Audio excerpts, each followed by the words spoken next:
I'm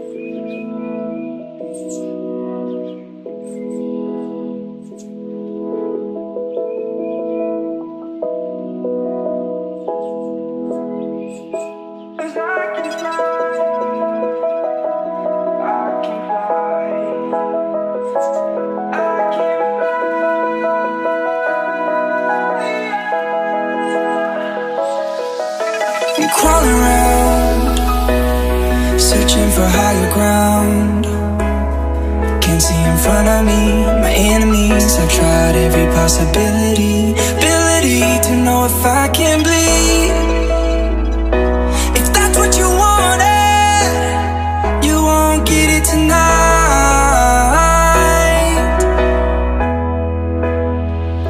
'Cause I can fly,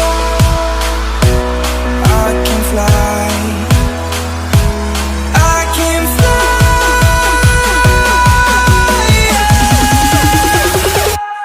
I can fly.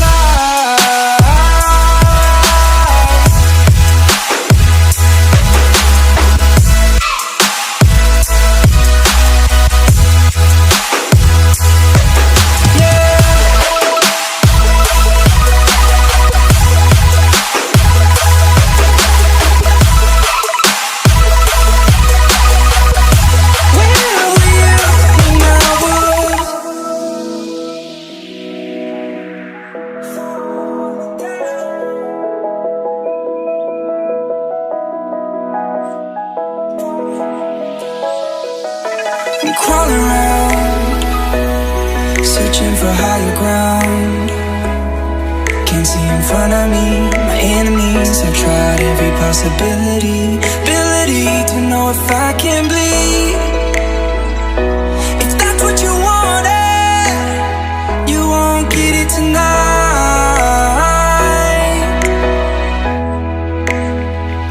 'Cause I can fly, I can fly, I can fly,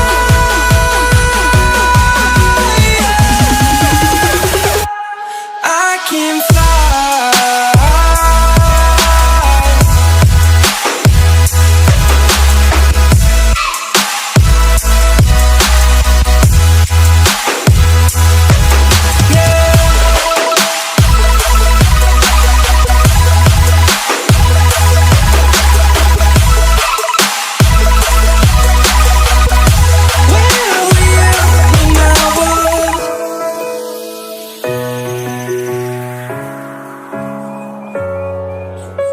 Assalamualaikum warahmatullahi wabarakatuh.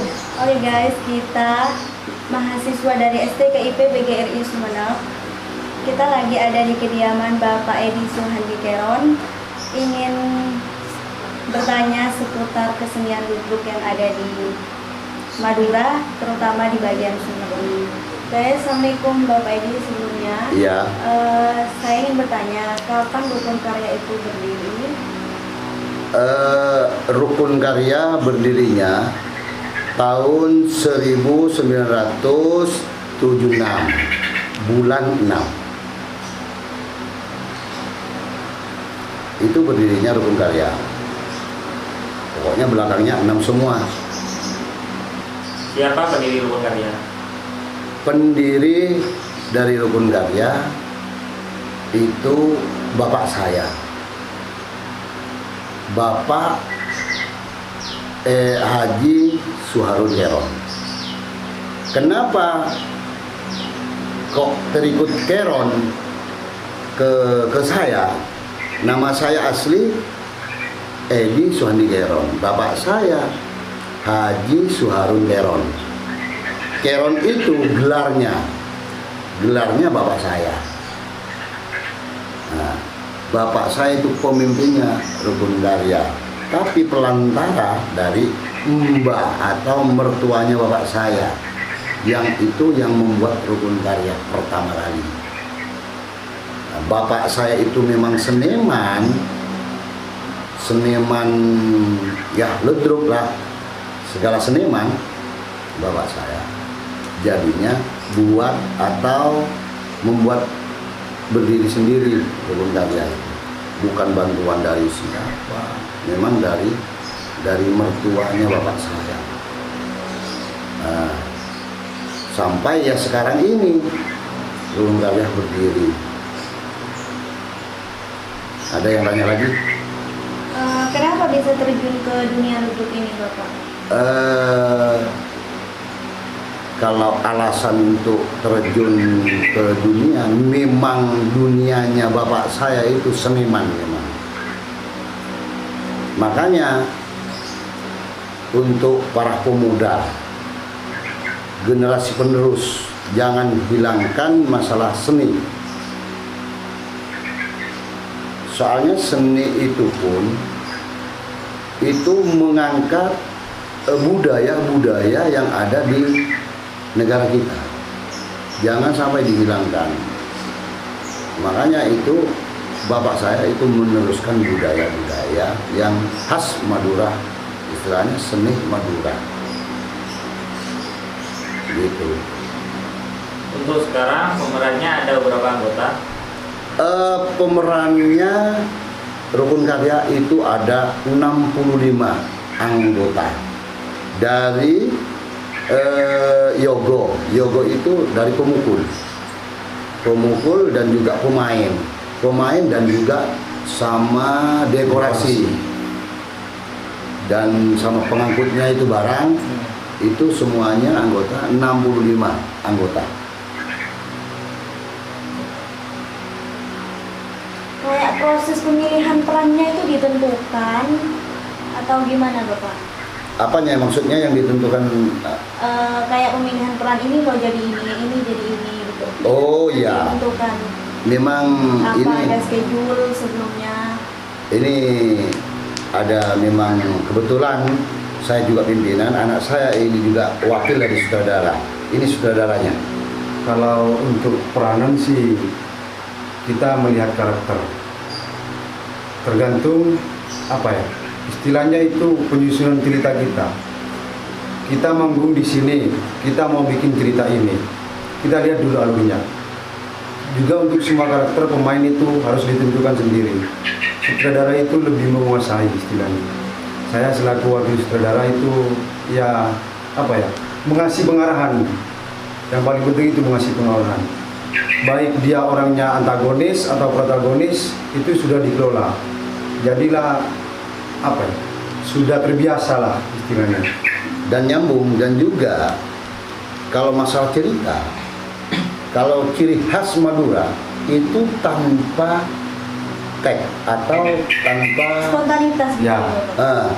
Kita langsung nggak pakai narasi ya, nggak pakai narasi dan sebagainya. Cuman dia adegan ya gimana, ya harus ke arahnya seperti itu.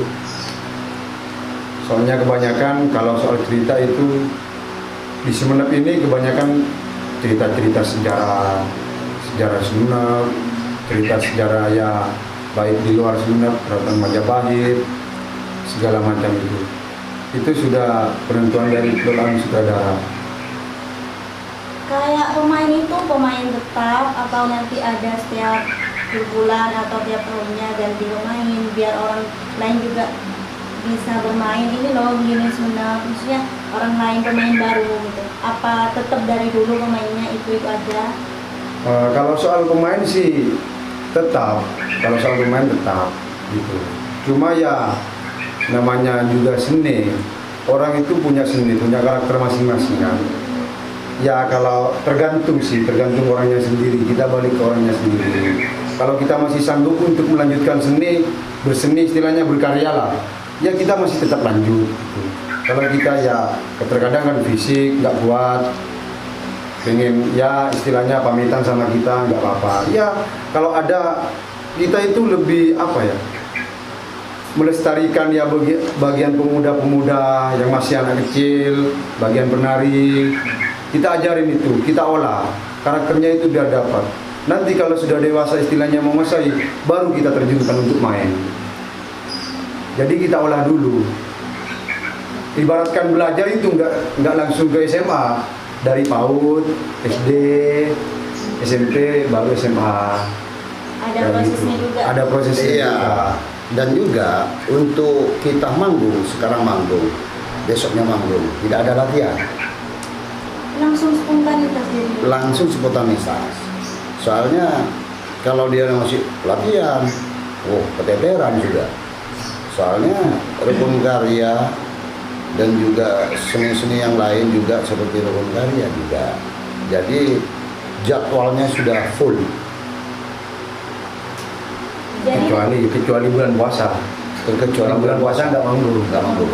emang ditutup gitu buat bulan Iya, puasa. Iya. Kita juga sesama muslim kan menghargai. Iya. Untuk era globalisasi, bagaimana cara mempertahankan rukun karya sehingga sampai saat ini tetap ada? Gini, untuk mempertahankan budaya, bukannya cuman budaya istilahnya seni ketoprak rukun karya, tapi untuk yang lain, seniman-seniman yang lain. Kalau seni itu awet, istilahnya masih apa ya? Dilestarikan. Ya memang harus seniman yang sudah senior. Kita memberi arah-arah yang baik sama yang pemuda-pemudanya, istilahnya penerus-penerus seniman. Kalau memang sekarang tidak dikasih pelajaran, terutama yang putus sekolah. Rukun karya ini bukan sekolah yang tinggi yang jadi seniman. Bukannya sudah yang insinyur yang jadi seniman, bukan.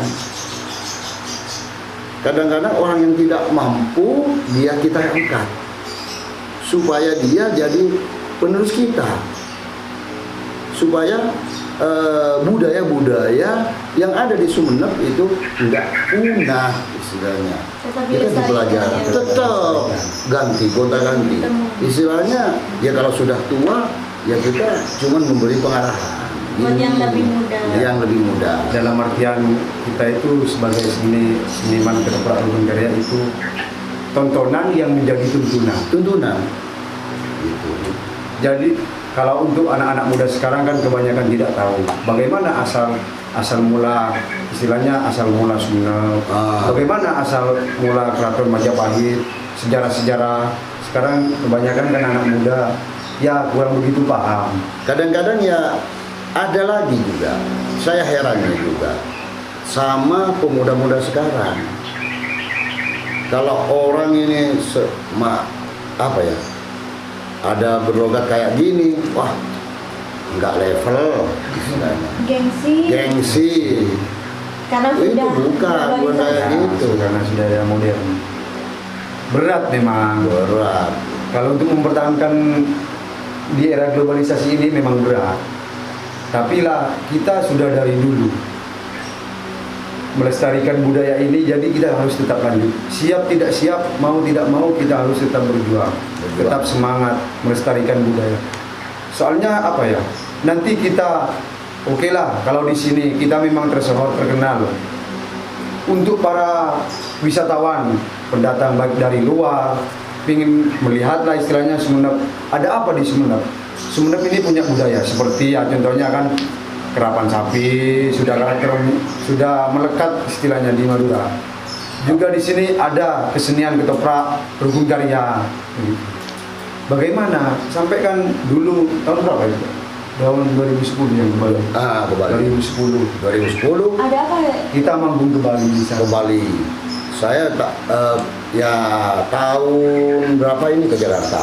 Kalau Gus Dur. Yang tahun 2019 kemarin. Awal tahun baru itu. Yang diceritakan itu, yang ditampilkan itu tentang apa, Pak? Yang di Bali kemarin? Yang di Bali masalah Bali dan Madura. Kenapa? Bali dan Madura. Antaranya kisah masih masih zaman dulu. Zaman dulu lah. Itu Bali masuk ke Madura. Kan ada pinggir Bapas itu Di Sumeneb dikuasai sama orang-orang Bali. dikuasai orang Bali. Jadi Itu ceritanya. di Bali minta cerita bagaimana lah Pak Edi. Di Sumeneb ini kan Pak Edi rukun karya ini kan dari Sumeneb. Kita mengundang Bapak Edi ke Bali. Jadi kita minta lakon Bali sama Sumeneb.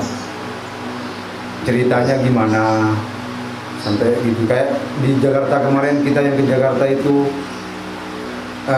Kan Gus Dur. kemarin. Ya sejarahnya masih Ya minta cerita Sumenep itu kalau nggak salah. cerita Babat Sumenep memang, tapi ada sangkut pautnya dengan cerita orang atasnya Bapak Haji Gus Dur. Jadi cerita-cerita dulunya. Iya. Seperti itu apa? Prabu yang pertama itu yang diceritakan di Jakarta. Wah itu. Pinter Saud. Nah, Pinter Saud gitu. Itu ada memang orang-orang atasnya Bapak Haji Gus Dur almarhum. Pinter Saud.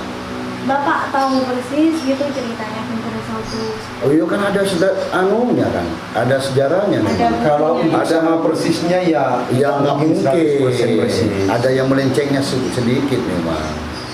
Kita ini kan masih orang awam lah istilahnya, kurang begitu paham, kurang begitu tahu.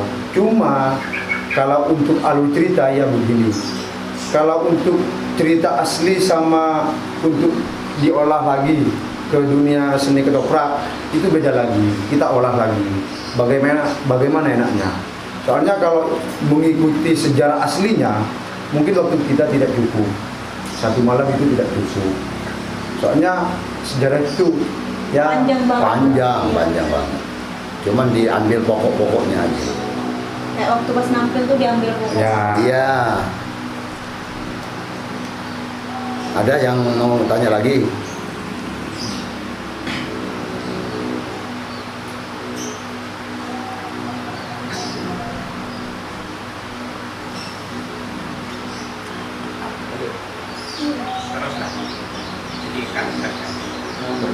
Tanya.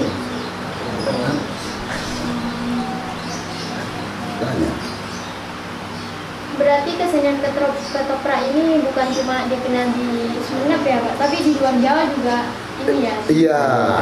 Makanya rukun karya itu bisa apa ya? Jawa Timur itu dikuasai. Malah ya alhamdulillah rukun karya itu sudah diketahui Sampai ke Jakarta ya. ke Jakarta. Malah saya manggung di waktu di Jakarta itu pun dari luar negeri juga ingin nanggap saya, seperti Arab Saudi, seperti apa itu ada Singapura, Malaysia. Cuma ya sudah di apa ya, jadwalnya kita ini ada di jadwal sudah ya. Ya mudah-mudahan ya kita dipanggil ke kita cancel dulu, soalnya kebanyakan kan kita selama setahun itu full padat, jadi nggak ada waktu lowong lah Buat keluar negeri. ya. Jadi kita cancel dulu. ya. Oh, nggak diambil malah gratis tiketnya Pak. Oh, kalau masalah ya perongkosan dan biayanya itu ya MM-an. Saya aja ke Jakarta itu ya ada puluhan juta. Ratusan juta, bukan puluhan, ratusan juta. Bayangkan 60 orang. Iya. Bapak ya. 370. Tapi kan untuk transportasi juga Ditanggung ya. Enggak, dari saya semua. Jadi kesimpulannya itu ya kalau kayak pemain itu emang ada lahir dari dirinya jiwa melawak. Iya, harus menjiwai. Kalau istilahnya sekarang ya peranan keras, ya harus keras. Itu adalah kunci seorang seni. Kalau orang seniman itu harus punya ya karakter yang pas. Harus Kalau sedih ya bagaimana sedih? harus menjiwai. Menjiwai, sungguh-sungguh menjiwai. Kalau antar pemain itu gak ada perselisihan Pak? Iya pasti ada. Namanya juga. Ya kalau soal Yang namanya persaingan ya pasti ada. namanya juga organisasi kelompok. Setiap setiap anggota itu sudah punya pemikiran masing-masing. Masing-masing. Terkadang kita nggak sinkron dalam soal ya nasihat, masukan, kita itu beda pendapat terkadang. Biasalah, namanya juga kelompok organisasi. katanya kan Bhinneka Tunggal Ika. Meskipun berbeda-beda tapi iya. tetap satu. Ya begitu. Ya itu. Banyak soalnya pemain kita kan, anggota kita itu ada yang dari Jawa, jauh-jauh lah. Oh ya, jadi bukan Bukan di sini, doang. enggak, banyak. Ada yang dari luar Sumeneb, ada ya di Jawa juga banyak. Ketika ada pentas tuh siap semuanya buat bergabung. Iya, lagi. siap.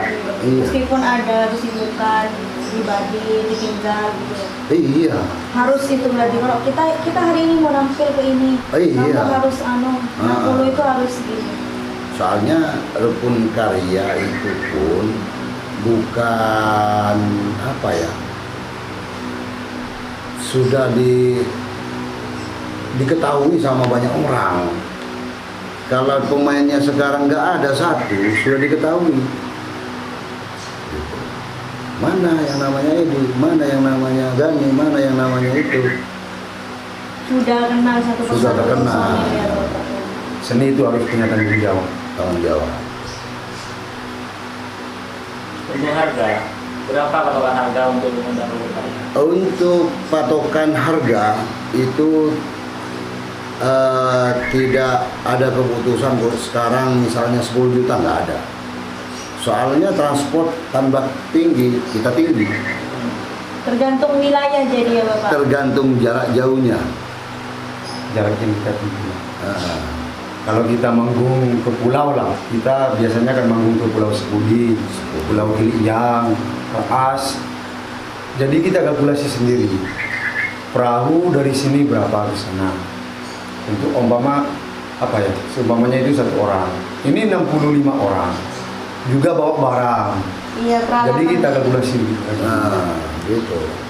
Ya kalau harga segini cocok, oke. Kita manggung. Jadi nggak ada patokan sendiri. Untuk wilayah Sumeneb sekitaran berapa? Untuk Sumeneb nggak sama.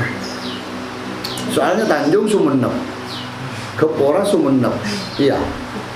Dasuk Sumeneb, Iya benar. nggak tentu. Nggak sama lah. Kadang ada Kalau barang yang naik, kalau tanya, Apa? kayak kalau- barang-barang yang dibeli itu ada yang naik gitu. Ya. iya pasti naik.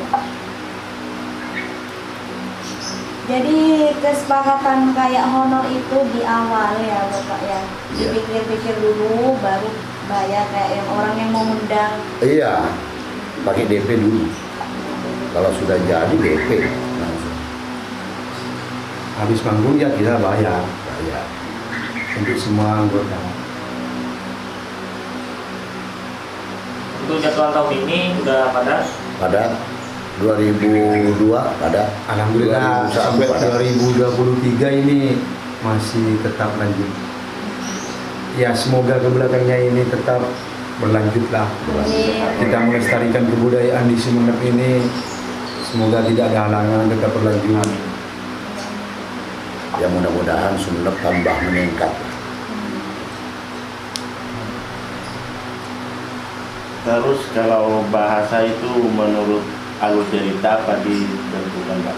Kalau main ke luar kota? Tentu kalau bahasa Indonesia atau Madura, ciri khas Madura jangan dihilangkan. Masalah kita pakai bahasa Indonesia, ya campur aja. Separuh-separuh ya? Separuh-separuh. Kita Diselang-seling gitu. cuman Seperti di Jakarta kemarin itu. saya di Bali, ya cuman kalau nyambut sama orang-orang Bali ya cekin kabari ya pede-pede gitu aja. Cuman harus tahu kalau pembukaannya gimana. Tetap bahasa Madura. Saya tetap bahasa Madura, bahasa Indonesia. Jangan dihilangkan ciri khas Madura, jangan sampai hilang. Soalnya kalau saya dari ketoprak dari Madura, langsung pakai bahasa Indonesia. Ini ketoprak mana kan gitu. Indonesia kan banyak. Bahasa Indonesia banyak. Bangga lah sama daerah Bandung, itu. Jawa.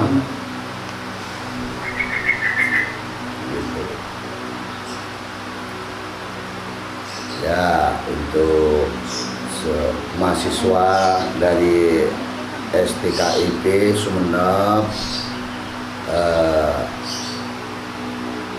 terima kasih kedatangannya untuk bertanya tentang soal-soal budaya-budaya yang ada di Sumeneb, terutama rukun karya yang ditanyakan dari segi apapun ya kita sudah dijawab semuanya. Memang tradisi atau ludruk rukun karya memang keadaannya seperti itu ya. Yang ditanyakan kami. Mungkin ada pertanyaan yang lain. Nanya enggak Pak? Puas, nanya bebas. Mungkin ini saja yang kita tanyakan mengenai ini Bapak putar ludruk ini. Atas waktunya kami ucapkan terima kasih banyak. Iya. Udah bersedia melayani. Kami dan diperlakukan baik di sini, disambut dengan baik. Terima kasih atas waktunya Bapak Iya. dan Masnya juga. Iya.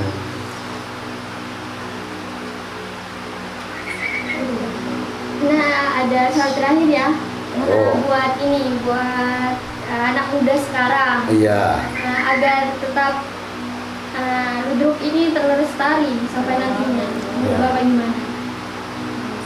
Oh ya, ya katanya saya tadi, kalau budaya ini supaya tidak punah, Iya. yang dari bawah ya harus belajar sama yang senior. Kita kalau malu bertanya sesat di jalan, makanya banyak bertanya itu supaya lebih budaya sekarang ini tambah meningkat.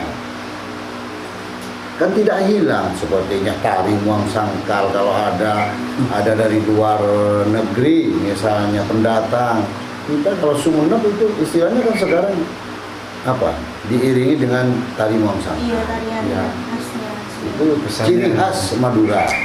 Pesannya ya untuk kalian semua termasuk mahasiswa STKIP itu ya belajar terus lah. Belajar terus, tetap semangat. Sekalipun kalian ya seumpamanya ya, semoga lah kalian jadi orang sukses. Kalian pasti kan dibawakan yang ditanyakan itu, Mas, Mbak, sampean itu sekolah di mana dulu? Dari STKIP. Yang bangga siapa? STKIP sama sampean. Begitulah sebaliknya. Kita dari seni. Mas, dari ludruk. Ludruk mana? Rukun karya. Saya belajar dari siapa? Dari rukun karya. Begitulah. Jadi untuk ya kalian semoga Pendidikan yang baik. ya kita tidak lupa daratan. Cuman saya yang kasih saran. Cuman jangan bertanya cuman di waktu ini. Malah kalau ada memang Unek-unek. istilahnya jiwa-jiwa seni, jangan malu tanya sama yang senior, gimana ini Pak, ini gimana Pak caranya, Bapak kok bisa ngelawak seperti ini, dari mana asalnya, apa memang dari kandungan langsung ngelawak gitu. Tanpa berguru, tanpa bertanya, tidak jadi orang sukses. Makanya peribahasa kan, malu bertanya sesat di jalan. Bapak Edi kok bisa ngelawak sampai terkenal kemana-mana? Ya belajar. Kalau nggak belajar nggak bisa. Ada teori-teori memang tertentu. Gitu. Ada tugas yang harus dipelajari khusus gitu. Makanya Itu tanpa seni. berguru tidak mapan. Ya. Harus berguru itu mapan juga. Kalau cuman tahu sendiri ya nggak bisa, nggak mapan nggak. Yang mapan itu berguru. Ya seperti sekarang ini mahasiswa STKIP bertanya itu bagus memang. Kalau tanpa bertanya sama guru dan sebagainya nggak bisa, hasilnya itu jelek. Semuanya dari tahap bawah, semuanya proses belajar. Sampai kan tidak mungkin langsung bisa nulis, mungkin langsung bisa baca. Ya juga sama kayak sini. Saya nggak mungkin langsung bisa ngasih apa ya, mengolah cerita kayak gini-gini. Saya juga tanya, belajar juga. Oh kalau ini harus begini. Antagonis itu kayak apa sih? Oh kalau antagonis kayak gini. Protagonis kayak gimana?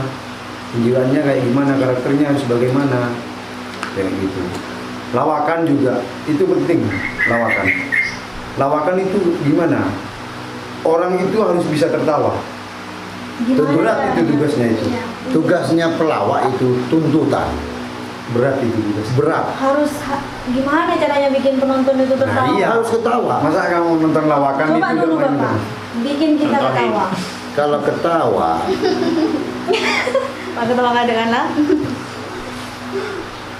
ketawa itu kalau mengetahui orang bukan dari segi pembicaraan, banyak dari gerakan, dari pembicaraan. Itu katanya sekarang mimik Islam. Mimiknya gimana? Mimik wajah. Penjiwaannya. Dan penjiwaannya. Berat. Untuk dunia lawakan itu berat memang. Kita harus bisa membuat orang tertawa. Paling sengsara itu masalah seni. Lawak paling sengsara. Lawak itu gampang ditiru katanya. Wah, kalau ngelawak kayak gitu gampang. Tidak bisa. Tanpa berguru tidak bisa. Kelihatannya gampang. Sengsara tapi kerjanya lawak. Kadang ada yang cuma lucu tak lucu. Tidak bisa. Untuk cuma lucu tidak bisa. Itu sudah. Yang tadi bilang harus punya karakter memang. Itu penting. Iya kayak apa itu, kayak di TV itu kalau lucu itu kalau emang bukan seninya tidak bisa. Tidak bisa. Auranya aura lain. Aura alam banget.